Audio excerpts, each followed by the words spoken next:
Finally, our final speaker of the night, Terry Reilly, needs no introduction to many in this audience. He's Ballina's celebrated historian. He's written extensively on his native town and its people, in addition to wider works that include Mayo's Forgotten Famine Girls sent to Australia, which featured prominently in a Mayo Meitheal Award success. He wrote On a Wing and a Prayer about the building of Knock Airport and Amazing Mayo Stories. He's a former celebrated editor of The Western People and founder-director of Midwest Radio. He was the inaugural winner of the John Healy Award for highlighting the neglect of the West, and also a champion of the West by the International Humbert Summer School. He's a keen sports enthusiast. He was a National Centenary GA Clubman of the Year in 1984, and also GA McNamee Media Award winner. I present to you now our final speaker, Terry Reilly.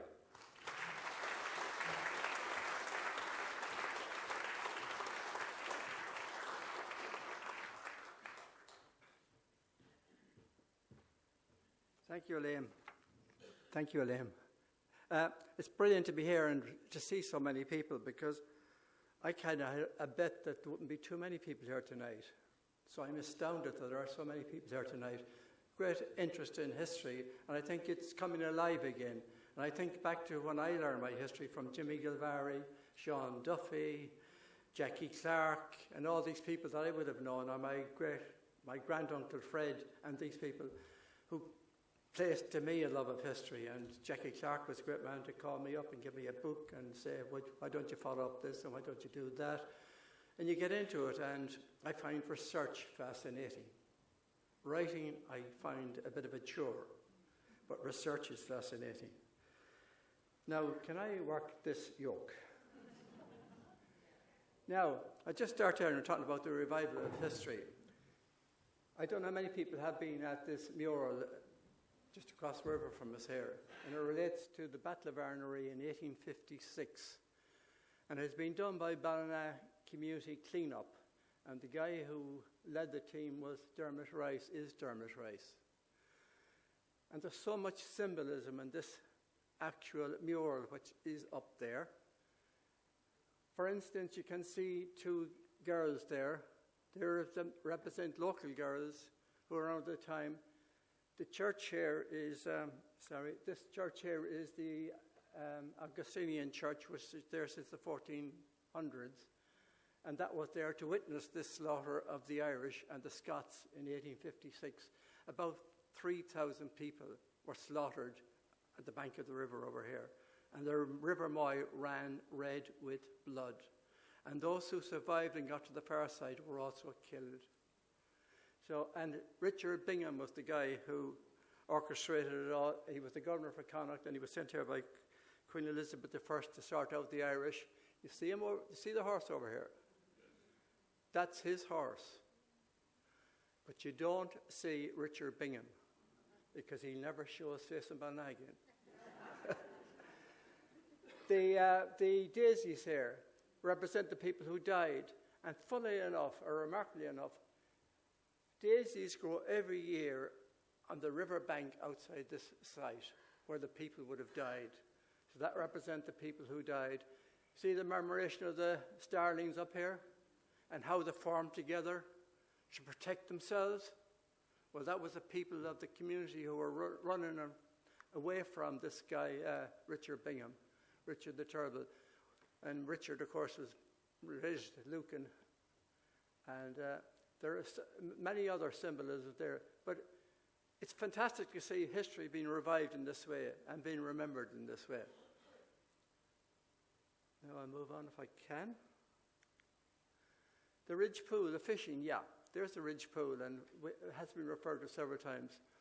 It was probably the stimulant that really got the town of Ballina going, because it was a very rich fishery, great catches on that river.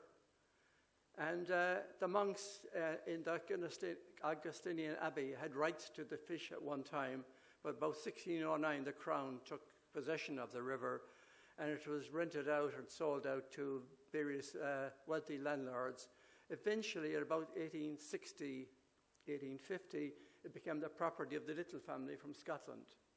And you'd have heard about Mary Ann Little and her father. The father died eventually, and she took over, and she ran a very fine operation here. At one time, the number of staff that worked on this river numbered, let's say, 200. They represented 5 and 6 and 7 in family. So it's reckoned that that river provided sustenance for up to 1,200 people. Amazing when you think of it at that time. And of course, you had to be rich to take the salmon from the river. You could be prosecuted if you did take the salmon from the river illegally. And that's the Ridge Pool there, of course. And there's a bridge, Ham Bridge, built in 1836. Not the first bridge, the one below that was the first one, the West Bridge in 1835. Cathedral, 1827. And we come to a few of those things now as I try to gather my notes. I'm misleading myself even. Yeah. Corners, that's the fishery, yeah. And, there were always wars about, well, who has the rights to the fishery? Why are we being prosecuted? Why can we not fish there? And the fishery company used to make several statements, and before hearings of courts and that would say, why are you damaging our river? We're providing all this work for all these people, and you're trying to, get around our fishery and take the fish. So they were saying they were spending 2,000, the fishery company was saying they were spending 2,000 in the community in 1850. That was a lot of money. And they were paying poor rates of £230. It went up to 500 eventually. And in 1933, the Irish press revealed that the fishery now employed 40 men during the season, and the lowest wage paid was 44 shillings and sixpence a week. That was a good wage for a 5-day week at that time. And most of the money derived from the sale of the salmon was spent locally, the fishery people observed, and the fishery also contributed 1,000 a year as fishery rates, plus wages on bailiffs, and about 1,000 a year for freight, which helped the railways. And we spend much more money, they said, Miss Little said, locally on tradesmen and materials. We have a resident manager and sub-manager. From 5,000 to 6,000 a year is spent locally. That was 1933. You know what happened eventually? The state took over the river when Paddy O'Toole was Minister for Defence and Fisheries, and the state bought it for £400,000. And in the first year after they'd been taken over, the number of salmon caught was 15,000, with an export value of 200,000 per year. So the state quickly got back its money. Then, of course, the ban on fishing came into play. But that was the driving force behind the prosperity of Ballina, because it was a natural thing. It was there. It had to be produced. It hadn't been done.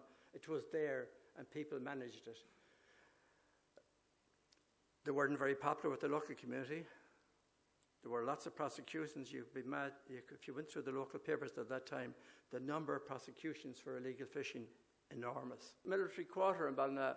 Ballina has had, never a garrison town, but a lot of armies coming here.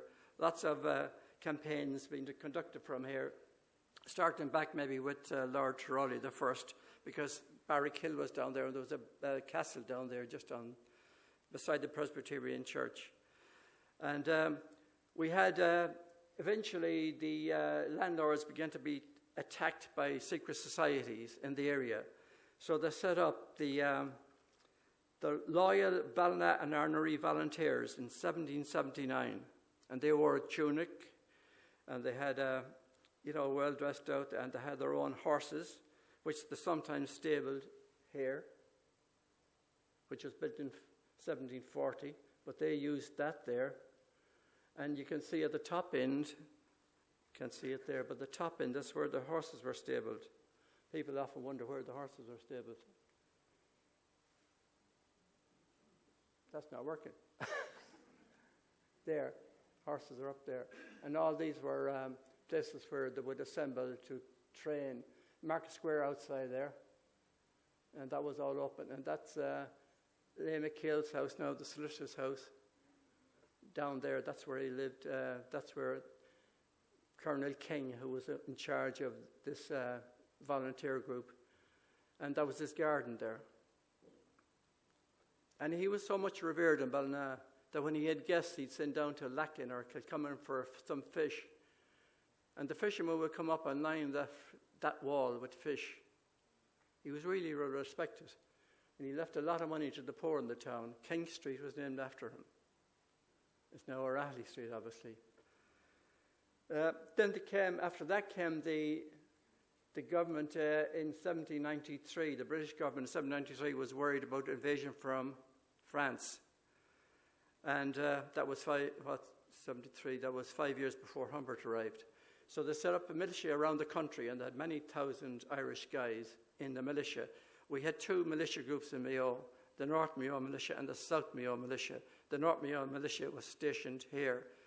Actually not stationed here, but they trained here because they never served in their own community.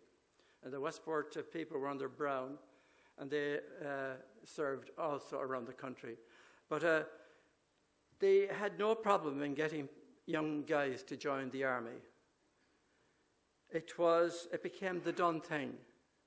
They just joined because they had nothing else to do, they had no work, and they wanted to see a bit of the world. So they joined up. And George Jackson of Inaugural was the first colonel of the North Mayo Militia. And it was the first time Catholics could bear arms. First time under British rule that Catholics could bear arms. But they were all under the colonels, and the colonels were all military men like the O'Haras, like the Jacksons. All of these people were all originally, the Gores were all originally military men anyhow. And if they didn't live up to the standard that were expected of them, they could be whipped. And that wasn't a nice thing. Cat o' nine tails, these military guys joining the North Mayo Militia, and they could get up to 600 slashes for misbehaving or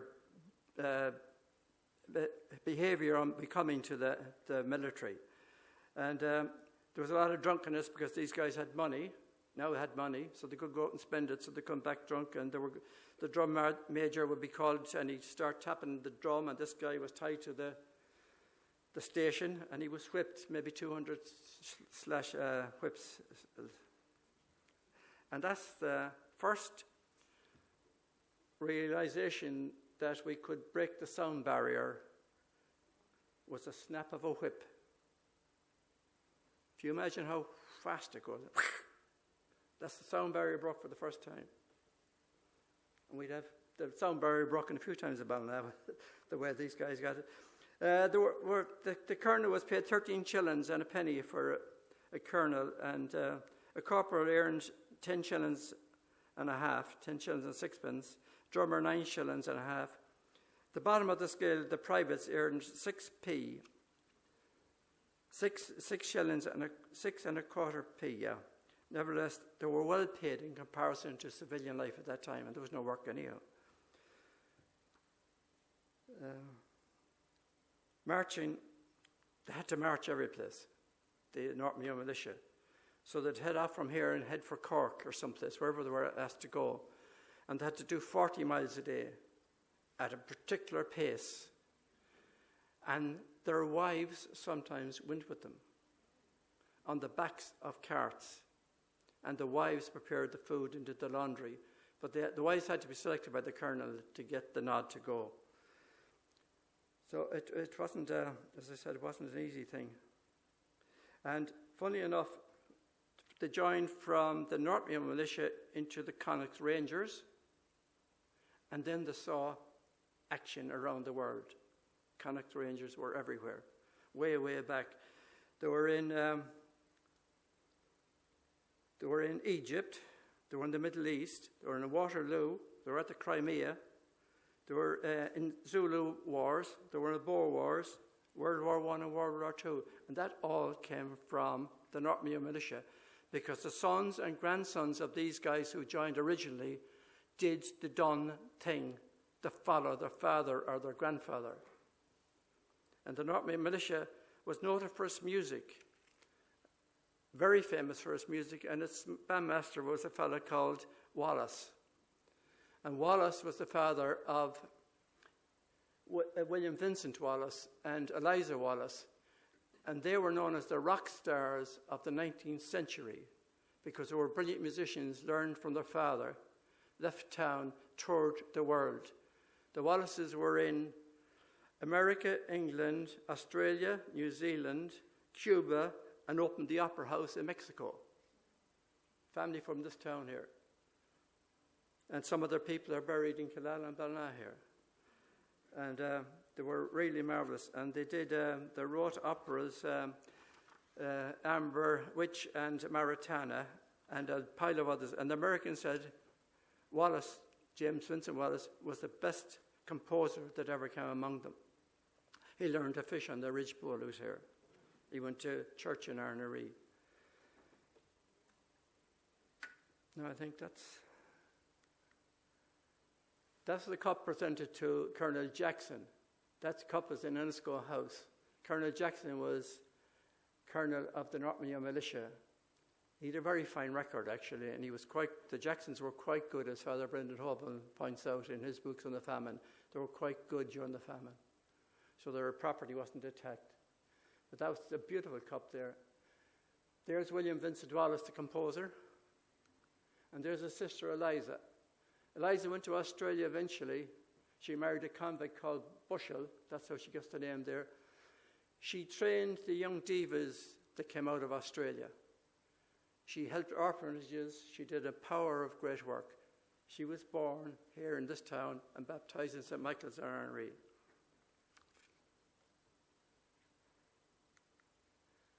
Now, Burke and Hare. Anyone hear of Burke and Hare?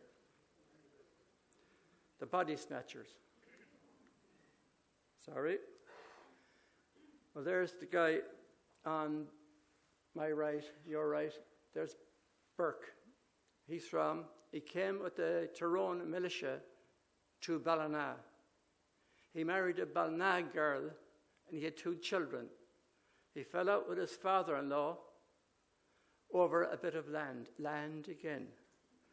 He cleared off to Scotland, left the wife here and the 2 children. He met up with Hare, this guy here, and they went and snatched bodies from graves in Edinburgh. Eventually, they took them out of the grave. Initially, they took them out of the graves when they were firstly buried. And if you go to Edinburgh now and see the cemeteries, you see the watchtowers all around them. And that's where the watchtowers are there, because body stealing was prominent at the time. When they couldn't get bodies, they killed people. Eventually, they were caught, and Burke was found guilty. The other guy, funnily, got off here. And Burke was executed before 25,000 people in the streets of Edinburgh. And his skin was turned into a wallet and can be seen today in one of the museums in Edinburgh. So we had a lot of strange people passing through Ballina, hadn't we? Now, and we go again. Here's the port, the Moy, as Liam said. You know, the driving force behind Ballina's prosperity. You could take the hinterland around it, which was supporting Ballina and the commerce. You could take the port here, and you could take the fishery. And they were the 3 driving forces of Ballina's prosperity. This guy here in the boat, in the back of the boat, is probably Dean Greer, who wrote The Windings of the Moy. And that would be taken about 1920 or so. See all the ships there, discharging, coming and going. A guy called William Malley, a Castle barman who settled in Ballina and a merchant, he opened up the river in 1817 for transport. He wiped out Killala nearly overnight because Killala was the main port then. And so ships could come in here. And Malley is referenced as saying that he saw at some stage, at one time, the same time, 40 ships discharging or loading up to head off again out to the seas. Ships then were not big like we know them now, but the river was well maintained. And the Irish Times reported in 1860 that the opening of the quay had enhanced the prosperity of Ballina 5-fold. Huge. The Board of Commissioners, my commissioners ran the river and ran the port. If you were a nobody, you could not get on the commissioners. You had to have property or wealth of £2,000 to get on the commissioners. So the wealthy protected whatever they had, the rights, and they fought over where the key should be even. Saunders Knoxscore wanted it on the Balik side. Someone else wanted it on the far side, on the quay side. Eventually settled on the quay side. And there was huge business done there. These ships were coming from England, Scotland, America, Scandinavia eventually to bring in ice for the fishery company. Dockers got work here. The reason why someone, I think it was Liam, was it? You talked about the Becketts. Offered to light the town of Ballina in 1902 or 3 because they were creating electricity from the river here.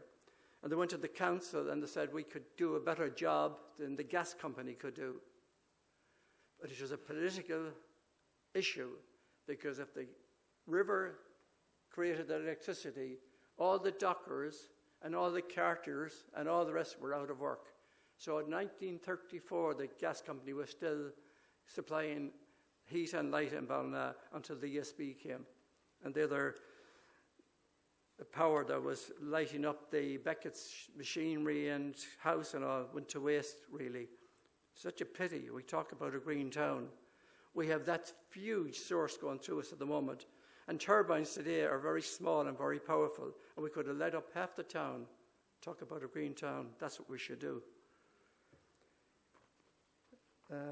There were passenger ships too, of course, and they went to England and they went to America from here.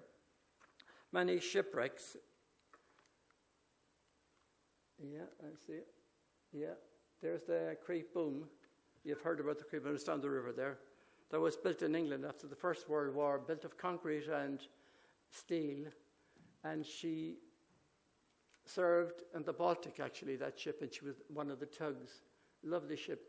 She was bought as a wreck in 1937 and brought to Ballina in 1939 and was intended to be sunk at the bar out of between Bartra and Enniscrone.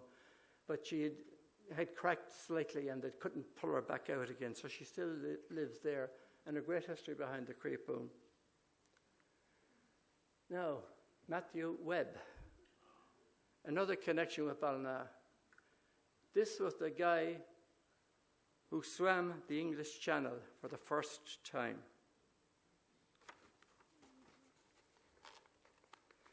And that was at the age of 27 in 1875. What's the connection with Ballina? He was a ship's captain. He used to bring ships into Ballina and bring ships out of Ballina, English-born, a great swimmer. In training for this channel swim, he'd swim up the river after his ship. He'd also swim across Killala Bay. Powerful swimmer. He used to go and drink in the pub at Ham Bridge there. It's called the Bullock Bui now, still there. And he used to tell the guys when he was having a drink, I'm going to swim the English Channel. And when I do, I'm going to come back and we're going to open a barrel of porter. They laughed him out of sight. It was like saying, I'm going to fly to Mars. He did swim the English Channel. He never came back to Ballina. He continued to demonstrate and have swimming contests and holding his breath in a tank of water and all this to make money. And coming to age 35, his stamina was wearing out, so he had to have one last chance at another piece of glory. He had been the most famous man in the world, but he wanted to be again, and he wanted a pension. So he decided he'd swim across the Niagara Falls. Never been done before. So he went off to America and he started getting an agent to get people to come to the Niagara Falls to see him, and they pay money to see him. They've done this incredible feat. The police stopped the trains, said this is dangerous. We're not bringing people here to see a fool trying to swim across the Niagara Falls. So he still wanted to do it. So In the dark of night, he got a boatman to take him out onto the Niagara Falls. And he jumped up the back of the boat and started to swim powerfully. But he hit a whirlpool. He swept over the falls, and 3 days later he was found dead, wearing the same knitted swimsuit that he had used to swim the British Channel, the English Channel. So, that's what the key does for you. It brings people in. You have so many incredible stories about the ships in World War I and World War II, and how they were attacked and how they were coming to Ballina, and the stories that were being told. And if you read the local papers at the time, you'll see the most incredible stories about how they escaped and didn't escape, and how they were sunk. Now that's Webb. Now we come to Workhouse graves. We talked about, before I go to that, we talked about the economy of the town. The golden age of Ballina was between 1817 and 1842, 25 years. Look what happened in that period. The quay shipping commences 1817. 1827, work starts on the cathedral. A man called Edward Blewett makes the bricks for the cathedral to hold up the roof. He also makes the bricks for the lower bridge, and they're still there in the arches, yellow bricks. And the people who built the lower bridge didn't get a lot of money for doing that, because the powers that be and the engineers thought this bridge is going to fall down. How many 100 years later, it's still there. It hasn't changed, and the cathedral hasn't changed either. 1829, work started on Ballick Manor. These were all bringing in quarry stone from mine for the cathedral and for the manor and for other works. 1828, the Provincial Bank opens a branch in Ballina, and here we have a Knox connection, because the local Knoxes were directors of the Provincial Bank. The Provincial Bank is where the Jackie Clark collection is now. The National Bank came in 1835. 1835 also, the lower bridge was built. And in 1836, the Ham Bridge was built. In 1830s to 40s, work on the river walls, encasing the river between the bridges. Other than that, before that, the river ran wild in and out. And Victoria Terrace, or Emma Terrace, whatever you want to call it, was awash with water, so you couldn't build anything there. Now with the walls being built, you could develop both sides of the river. So they were huge jobs, full employment. Stonemasons were run off their feet.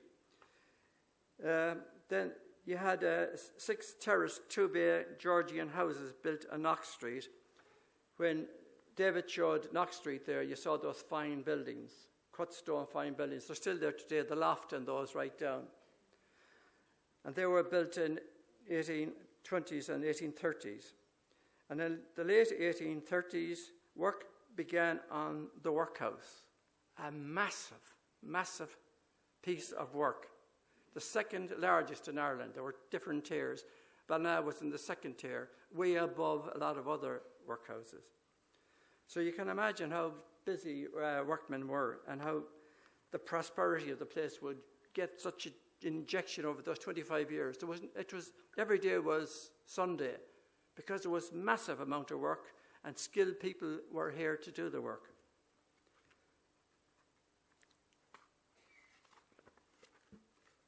Now we come to the famine time. This is 1845 to 1852, roughly, the famine ran. And this is a monument in Mercy Park, up beside the convent. You'll see it there today. It's only put up a number of years ago. And that commemorates the people who were buried there because the workhouse was adjacent. There could be, theoretically, 1,000 people buried there from the famine. The reason I say 1,000, Kilkenny had a smaller workhouse, and they've established that 1,100 people were buried around the workhouse. Now here they were buried around the workhouse mostly. Of course, they were buried in League, they were buried in Augustine Abbey, and not enough clay to cover them over, and they were buried God knows where, but the mass of them are in there in Mercy Park. It'd be lovely sometime if someone could find out how many bodies are actually there, but I'm sure it could well come towards 1,000. That's just for one workhouse. It's not the total death in the area, but that one workhouse. So, and there were burial pits in Mercy Park. The workhouse opened in 1842, and conditions rapidly overcame the workhouse when the famine started. And the Reverend Thomas Armstrong, the Presbyterian rector in the Presbyterian Church, which is down in Charles Street, or Welch Street now, had to move to the back of his house on what was then Charles Street to get away from the death wails of starving people in the streets at night. It was bedlam, absolutely bedlam. Out of the famine came a lot of young people in the workhouses. In Ireland, there were 250,000 young girls in Irish workhouses, and as many young boys. Australia, a growing country, was looking for domestics. So they appealed to the government in Britain, and Earl Grey decided that he could do a scheme to bring a lot of the girls from the workhouse in Ireland, the fit girls, to Australia as domestic servants. And 138 came from Mayo, the majority from Ballina Workhouse, and they went to Australia between 1848 and 1850. Melbourne, Sydney, usually.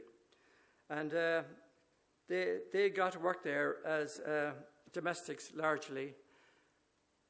They weren't abused. They were well looked after on the ships. They had a nurse, they had a matron, they had a teacher, they had a doctor with them. They had all the implements they would need in Australia, and they wanted to get away from the workhouse, so they gladly volunteered to go. In Castlebar, when they cut the scheme off, the workhouse girls rebelled and smashed all the windows and pleaded in the press, "Take us any place, we have to get out of here." That was the plight of the girls.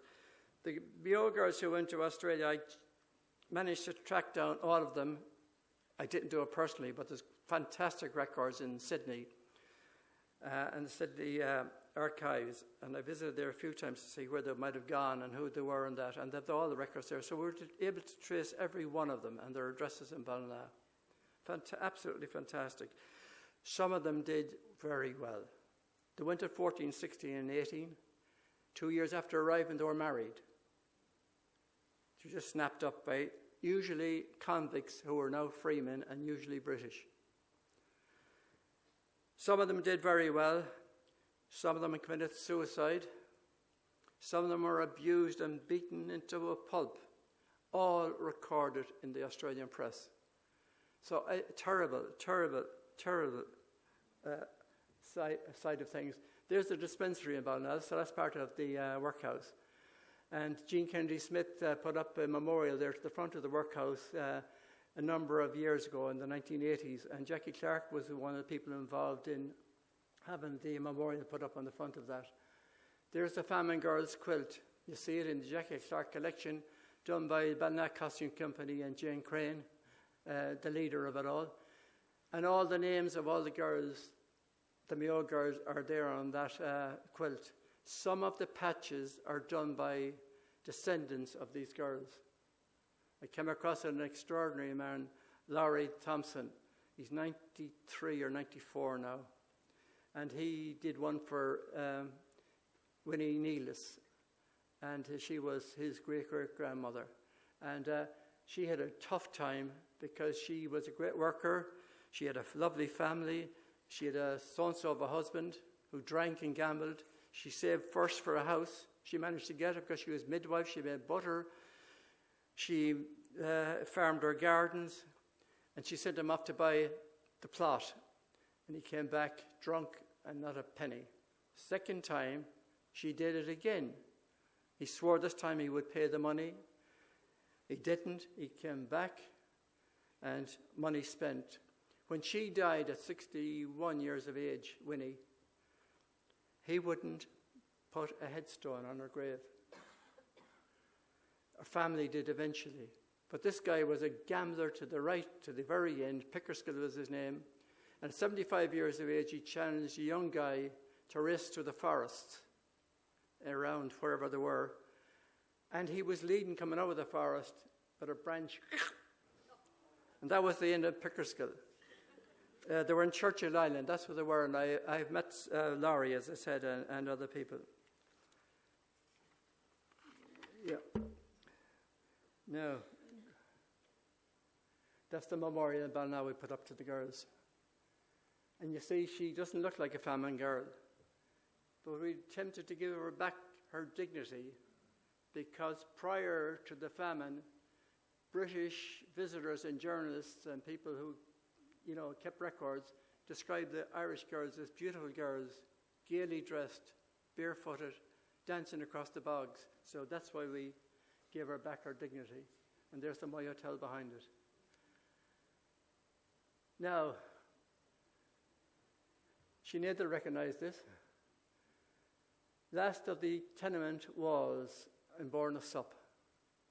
It was demolished in 2000 and I have 2019 there, but I think it was 2022 maybe.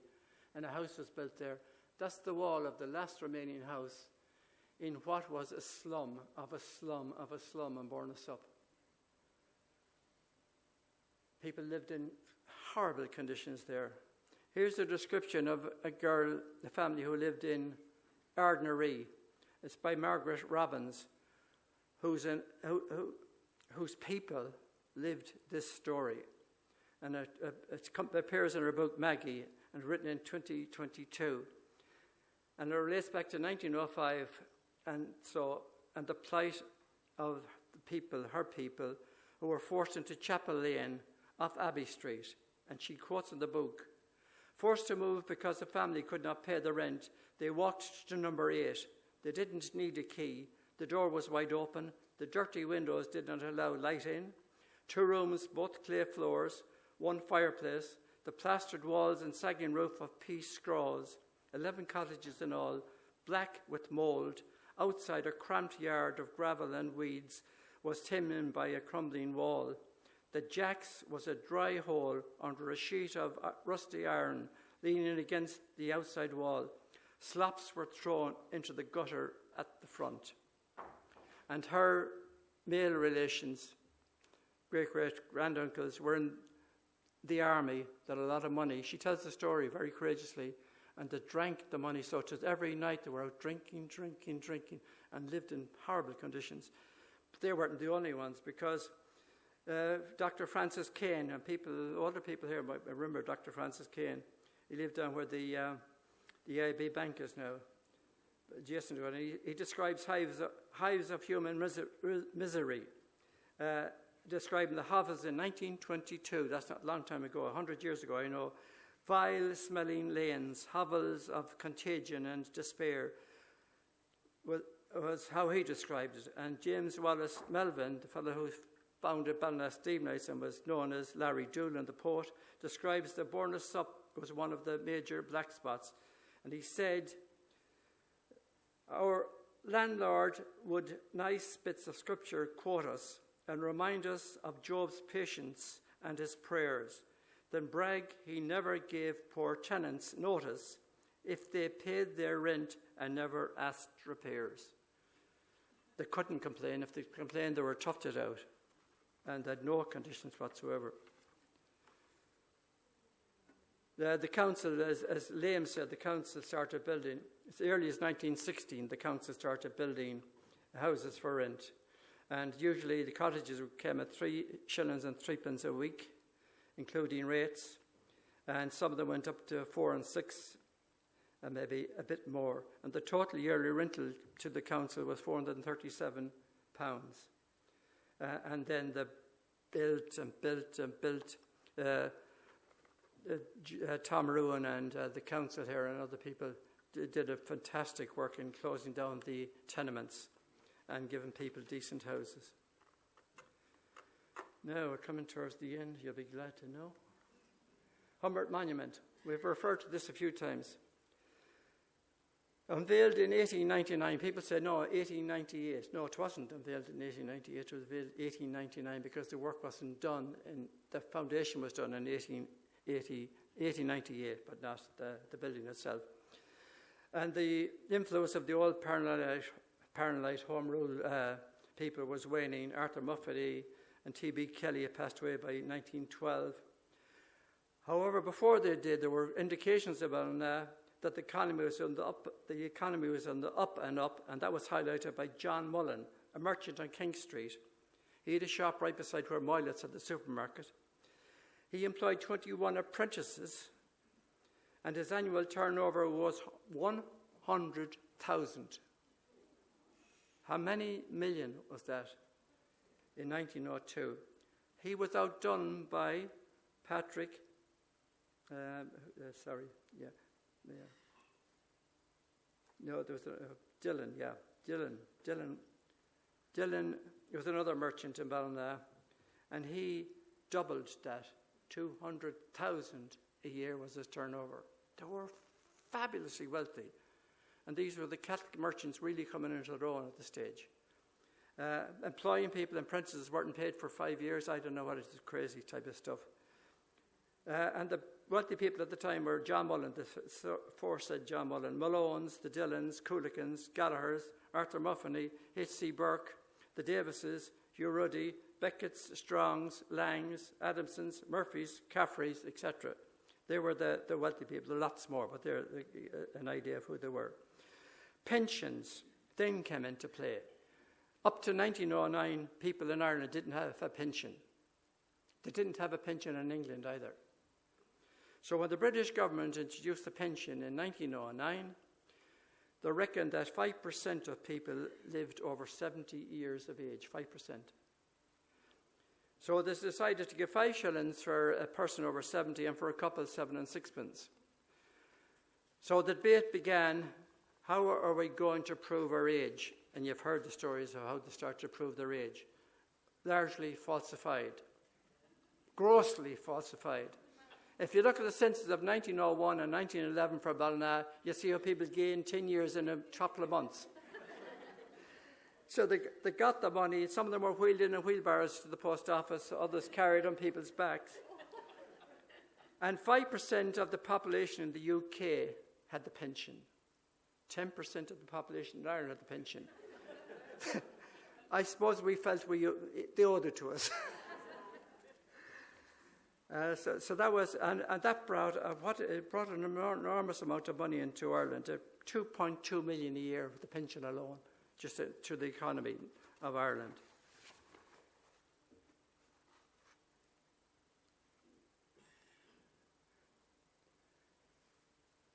David referred to the placing of the monument by his relation, or sanctifying it, or sanctioning it. Actually, it was never sanctioned. The town commissioners, Muffany and these were town commissioners, and they thought, yeah, it'll be fine, and the other town commissioners said, yeah, let's go ahead, and they built it there. Very good spot. See the spike on the sword? Well, the local boys thought that would make a great cock shot. So they knocked the top off the spire of the sword, the shape of the sword, top of the sword. And Muffany and Kelly and those took an action against the town council for the damage done, and they wanted £200 to repair it, a huge amount of money. They went to court. It filled many pages in the Western People. H.C. Burke was for the council. There were other solicitors for the trustees of the monument. They were told they had no permission, and if the council liked, they could knock it down and they could take it away and put it some other place. So this is our own council. So a lot of mixing and gathering, but eventually it stayed there, and they did repair it for about £50, I think.